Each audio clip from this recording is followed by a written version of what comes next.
Well, we might have to split up, gang, because it looks like that we got another mystery on our hands. That's right, fellas. We got a United States Marine talking about his encounter with a UFO at a UFO crash site.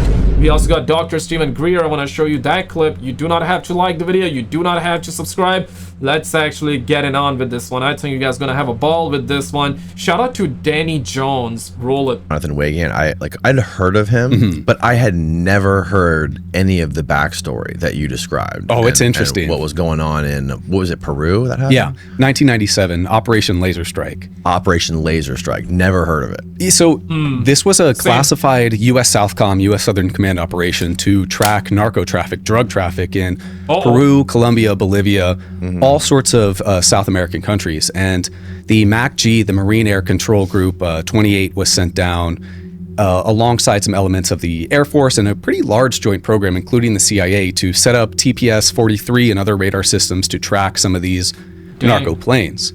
And so Jonathan Weygandt, there's still debate on whether his station was in Pucallpa, Peru, which is kind of central Peru, Iquitos, Peru, which is northern Peru, because he wasn't privy to where he was taken for this radar detachment to track the narco traffic. I personally think this is northern Peru because he just gave a lot of details about the flight time down. We also had like a Peru incident not long ago. You remember that? And the conclusion was, which sounds hilarious, that it was just a bunch of thieves on jetpacks in a village in Peru. That doesn't sound real to me, but that was the official reasoning given, because the conspiracy was that villagers in Peru, in one of the village, they were experiencing alien activity. And this happened like, I believe, a couple of years ago, like 2-3 years ago, something like that. If you know what I'm talking about, and you know you are well aware, you're well caught up on the topic, yeah, put it in the comments. But he's talking about the 1997. Peru, details about time spent on planes. So one morning, late March, early April, he is doing nighttime guard duty, and a sergeant comes up to him, I think this is Sergeant Montalegre, and says, hey, there's been a crashed craft. We need to go out and see if it's friendly. Nothing about UFOs, just a craft crash. This could be a plane. So Weygandt, Sergeant Allen, Sergeant Atkins, and about 7 other Marines all drive in a direction to go find this downed aircraft. By the time they reach the LZ, after a combination of driving and trekking, the Marines come across a ravine where about a 20-meter in length egg-shaped craft is stuck in a granite cliff face. Probably granite. Oh shit! Oh shit! Yeah, I mean, News Nation, you guys saw that, right? The egg-shaped UFO. The guy that never blinks, the internet called him, hey man, why you don't blink, right? It seems like you're an alien too. The guy who never blinked, the Jake Barber guy, right? Eyes wide open guy.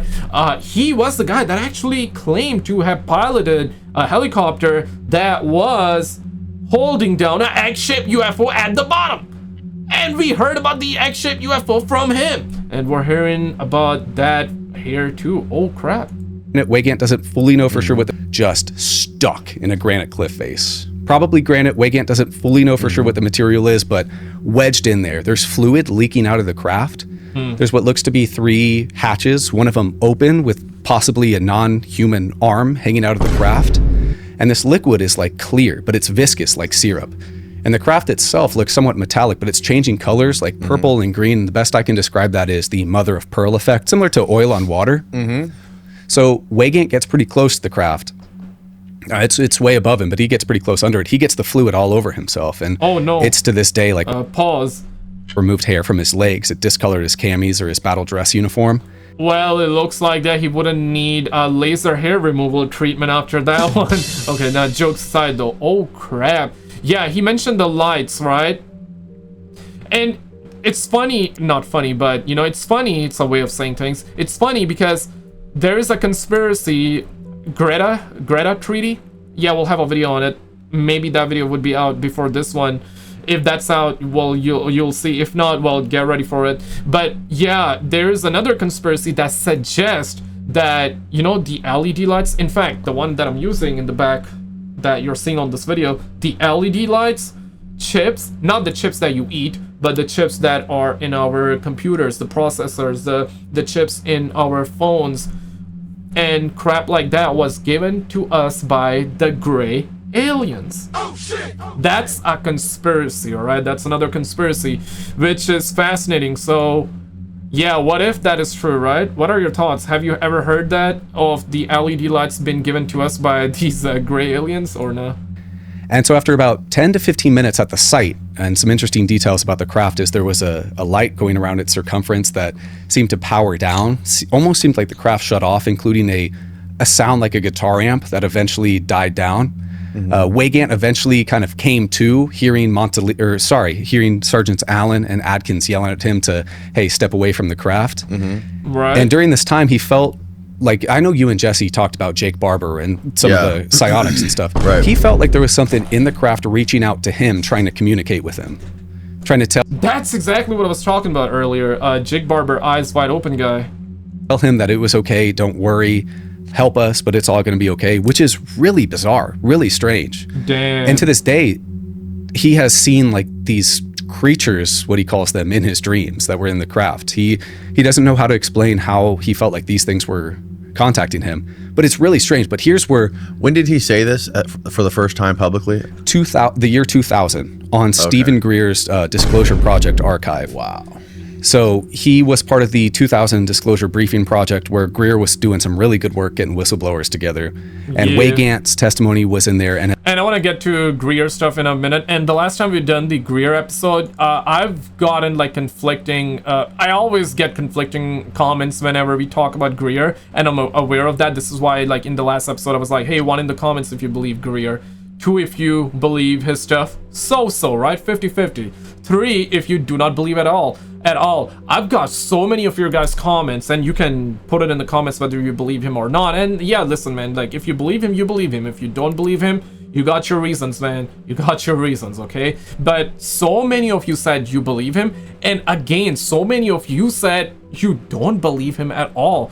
And the reasons given from both sides are very, very compelling. And understand, I mean, guys, like, listen, we're talking about extraordinary stuff, and extraordinary stuff would always require extraordinary evidence.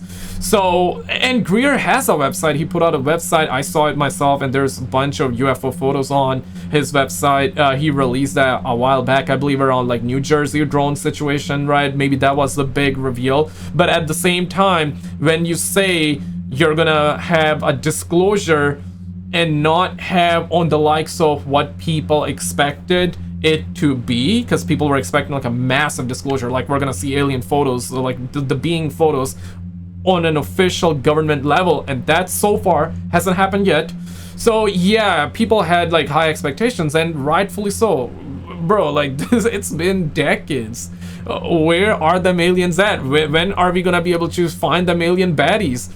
Perhaps we found them and they were the ones that actually crashed that UFO that he's talking about. But nah, man, so people are always conflicted with him. But one thing that you cannot take away from Dr. Stephen Greer is that the amount of whistleblowers that he has put together that have said a bunch of these crazy stuff, which may or may not be real. I'm a believer, of course, that we're not alone. But yeah, the unacknowledged documentary that Dr. Stephen Greer put out, right? There are other documentaries too. Those documentaries not only are very entertaining and high quality, but they have bunch would be an understatement, hundreds of whistleblowers with military rankings, high government rankings, all coming out and saying, yes, like UFOs are real, aliens are real, and we've been visiting. We have been visited, and they are still continuing to visit us. Is it true? Is it fake? Listen, man, I don't know, right? Like, we're like finding this out together. So yeah, it definitely is insane, man. It really is insanity. Has really stood out forever. He reached out to Greer because he was facing a lot of reprisals, and he thought he was going to die.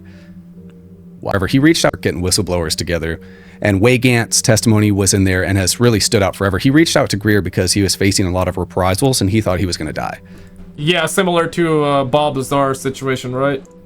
Wow. So there's some stuff he doesn't like talking about, and he didn't really talk about live with me, but stuff like being surveilled, having his money messed with, having, you know, his cars tampered with, and he was just really afraid for his life, so he decided to speak out. Dang. But so, how long ago did you talk to him?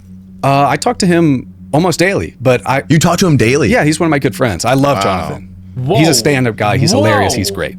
So I talk to him all the time. But getting back to his story, so Sergeant Allen and Sergeant Atkins holler at him to move away from the craft. As soon as these Marines start heading up the ravine, and this is the most interesting part to me because, you know, my channel's pretty focused around crash retrieval and reverse engineering, a couple of U.S. Army CH-47 helicopters fly over them. As these helicopters are getting to land in a nearby clearing, the Marines, including Weygand, including Allen, including Atkins, are intercepted by a team of men in black camouflage. Ooh, crap. And stop Men me if in this black? sounds familiar when you hear cases like Michael Herrera. A team of men in black camouflage that apprehend the Marines, strip them of their gear. Weygand, being feisty, being like 23 years old, tries to swing at one of them. Clocks him in the head. And these guys, at that point, make an example out of Weygand, push his face in the ground to get some more of the liquid on him, beat the crap out of him. And then out of the helicopters come a team of people ranging from rain jackets to large hazmat gear, mop gear, Ooh, mission-oriented crap. protection posture, Yeah. marked and stamped with DOE, Department of Energy. No shit. And so a couple of these DOE guys in protective gear see Weygand, they strip him of his clothes. Weygand is handcuffed to a stretcher, his feet are gagged, and he is put on a CH-47 out of there. Doesn't know what happened to Atkin or Allen's. But here's what's really interesting about it. Okay, please tell me, are these guys, Atkin and Allen that you're talking about, are they still around and alive, or do we not know what happened to them? The DOE. The Department of Energy has its own team. It's called the Nuclear Emergency Support Team. And this is basically a rapid reaction team that can be sent anywhere in the continental United States or around the world to react to nuclear or radiological signatures. And one of the governing bodies of NEST, the DOE NEST, Nuclear Emergency Support Team, is the 1954 Atomic Energy Agreement. 1954, if this sounds familiar to you, are you familiar with the 2023 and 2024 National Defense Authorization Act, UAP disclosure amendment? I know I'm throwing familiar a lot with it, right but I don't know a lot of the details. Okay, so like a quick side note to that, the UAPDA, which is probably going to be pushed again in the upcoming Senate conference, I hope that gets pushed through, but the whole point of this amendment was to bring forth disclosure of UFO legacy programs hidden within the U.S. Department of Defense and intelligence communities that are housing, exploiting, or reverse engineering technologies of unknown origin, TUOs. Right. And one of the governing bodies listed in this legislation that hides some of these materials is the 1954 Atomic Energy Act that considers UFO materials as trans-classified foreign nuclear materials. Oh my so God. Inherently that means like anything that could be considered nuclear radiological is pretty much born restricted, born classified, and can be pigeonholed to avoid standard declassification processes.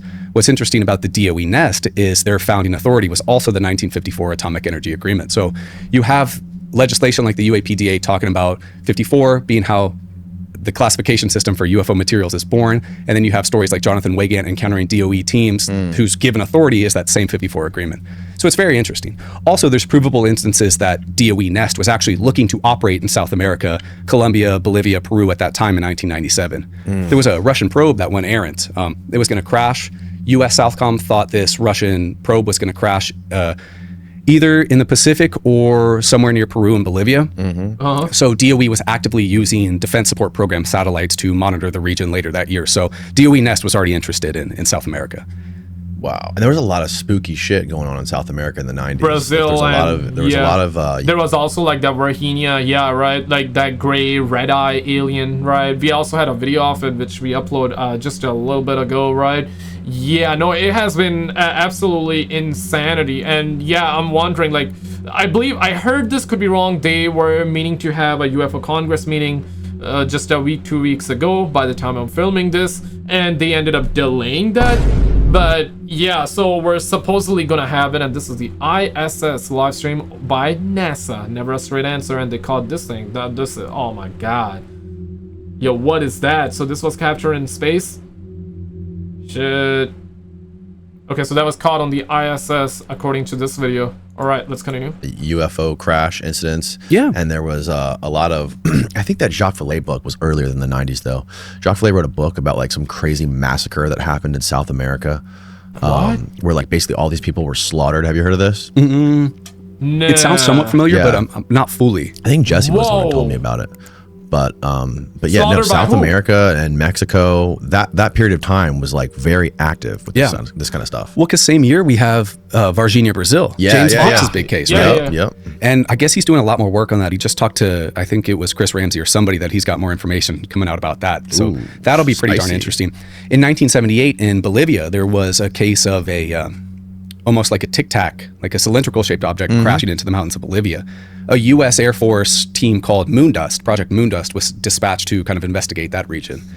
And I'm trying to think what else. In Mexico, kind of like what you're talking about, in 1974 in Mexico, there's a pretty famous kind of Peru. underrepresented crash retrieval case called Coyame, Mexico, northern Mexico, of a grass saucer that a Mexican retrieval team went to go get, but there was some sort of toxic or biological hazard in the craft that killed the entire Mexican recovery team. Jesus. And then, of course, the Americans and their CH-50 What the hell?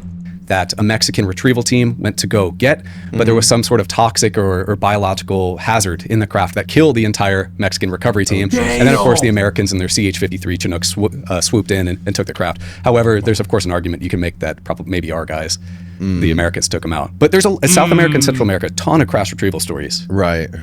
And Yeah, Brazil has been a hotspot, and they have revealed a lot more stuff officially on a government level than any other country on the planet, right?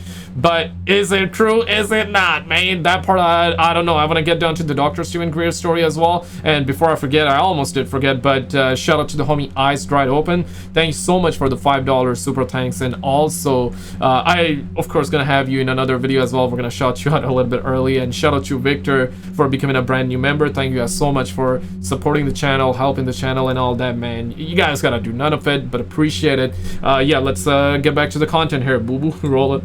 a lot of marine crash retrieval stories. You have Jonathan Wigand, you have like the testimony of Michael Herrera, and there are some other whistleblowers who aren't public who have talked about seeing such teams in the continental United States, these black teams with craft. So it's really interesting. And then kind of rounding out the Wigand story, he was then on the 47 taken to an unknown base, into an underground section of a base where he was held for 2 days.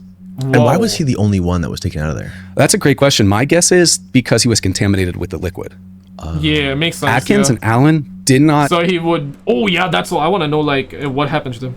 get covered in the liquid. But the weird thing is, Wigand didn't have any like medical tests, right? Because I've hypothesized he was taken to the NAMRU Navy Medical Research Unit 6 in Iquitos, Peru. But it's not like he was subjected to blood drawn, all that stuff. The one weird thing is he was forced to take an anthrax booster right after that.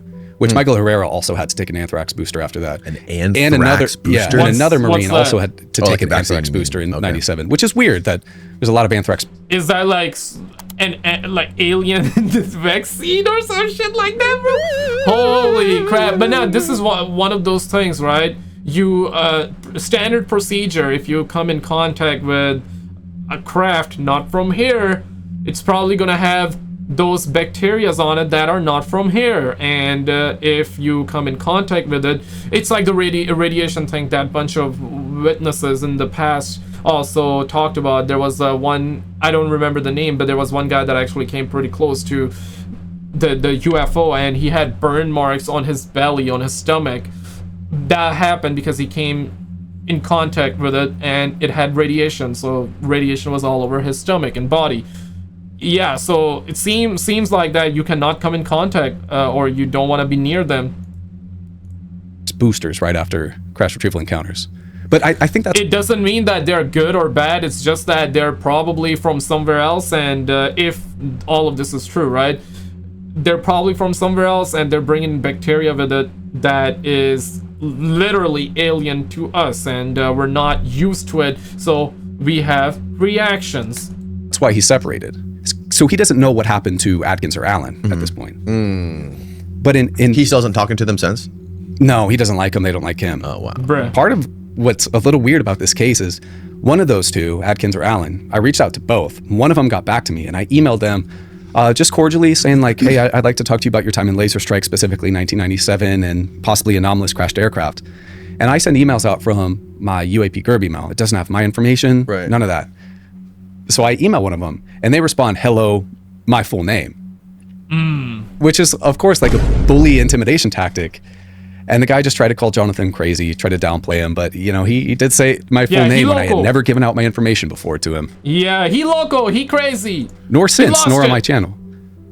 That's so strange, bro. Yeah, I don't know what to make of that. Yeah, okay, let's get down to this one here. Dr. Stephen Greer, what are we gonna do about this one here? Gang, got another mystery out of our hands. Let's split up. Scoob, zoinks! Looks like we out of Scooby snacks. Dr. Putoff, he does zero-point energy research. He's worked for every three-letter agency. Told me personally that he knew we already had these technologies, but that if he were to bring them forward, he would be killed along with his family and children. In 1927, there were 2 billion people in the world. Now there's 7. Now there are 8. And before somebody in the comments says, but wait, now there are 9. So of those 2 billion people, there were very few people living with cars and electricity in their homes, and et cetera, and so on. Now you have 7 billion people and billions more people living on that system, which has become entrenched, bureaucratically built into our funding mechanisms from the state, local, federal level of support, and also where there are a lot of very powerful stakeholders. And so from a rational point of view, you'd say, well, these technologies would get us off of oil, gas, nuclear power, no more Fukushimas. Yeah, Fukushima. But from the point of view of people who are looking at the national security equation from a macroeconomic stability point of view, this is their worst nightmare. 99.9% of the people on planet Earth would benefit from this. There is a it's not the 1%, it's the 0.0000001% who would not benefit from this because they are the ones sitting atop the petrodollar system, the macroeconomic order, and particularly the fact that it is run, and everything we're using is run on a metered linear energy source, even solar and wind. My question, this is something that Dr. Stephen Greer has talked about. Some of you are probably familiar too. The clean energy, they don't want it out, right? They don't want the clean energy out. They don't want this alien energy out, which is apparently beneficial. The clean energy is very good for the planet and good for everybody. The reason is money. Simple as that. The reason is money. But my question is that what happens when petrol runs out, or we run out of some of these oils, the petrols, and all these sort of energy? Are they gonna then release it? Are they waiting for us to deplete these sources so they get to make money? They get to make the money. And once all of these sources are depleted, then they're like, well, we just found out, and guys, no need to worry. Buy the clean energy, and let's monetize that too. Is it that, or it's just that, no, bro, like, let's ruin the planet completely? Or it's all fake, it's all a hoax? If you begin to talk about the phenomena of new energy, free energy, anti-gravity, UFOs, you're stepping into an area that is the most sensitive, compartmented intelligence in the history of the United States. First, I want to give you sort of the big picture. And the big picture is that we haven't needed fossil fuels since about 100 years ago. This building was built in 1913. Certainly by then, Tesla, Faraday, Maxwell, particularly the Maxwell-Quaternion equations that were chopped off and changed, as you may well know, some of you who are engineers, has resulted in us having an energy sector that requires us to burn something or heat something up to create steam to get us electricity or to run our cars. However, 100 years of really advanced physics, which weren't that well understood 100 years ago in terms of very high voltage systems at certain resonant high hertz, they call it, cycles per second, would result in this excess power.